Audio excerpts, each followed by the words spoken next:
নমস্কাৰ story live নাৰদাস। গুজৰাটৰ মানুহকেইটাই 10 বছৰত তেওঁলোকৰ স্বাৰ্থ তেওঁলোকে পূৰা কৰি ল'লে। এতিয়া অসমখন ধ্বংস কৰিবলৈ উঠি পৰি লাগিলে। তাৰ লগতে এই বামুণে সাথ দি আছে। তেওঁ কি নিজে নাজানে যে এই ভিকাৰীকেইটাক সাথ দিলে আমাৰ অসমখন ধ্বংস হ'ব পাৰে। তেওঁৰ লগতে আমাৰ এই ভোদাটো ডিপুৰ তেওঁ নাচি আছে। তেওঁ নাচি নাচি এই নাৰুক ঘৰতে বহাই দিছে। তাৰ কাৰণে যে তেওঁৰ কি গতি হ'ব পাৰে তেওঁ এইটো নাজানে।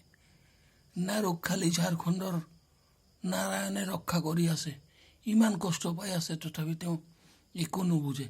তাৰ কাৰণে যে তেওঁৰ কিমান ক্ষতি হ'ব তেওঁ এইটো নাজানে।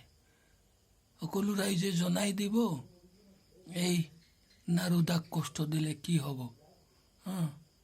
বিশেষ কৰি আমাৰ ডংকা সাতগাৰ মানুহে জানে ইমান কষ্ট পাই আছো, তথাপি একবাৰো নাচায়।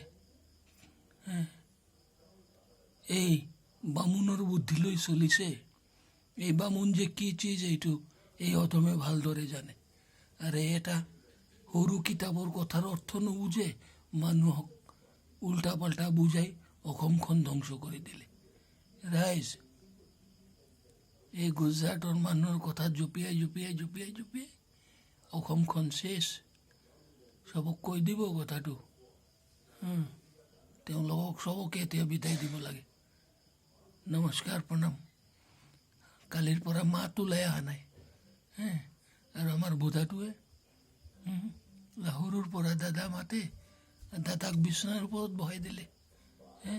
আৰু এটা চালাটো তাৰ কথা কৈয়ে লাভ নাই। আৰু চালা পুৰা বেইমান, এইটো খাৰা বেইমান।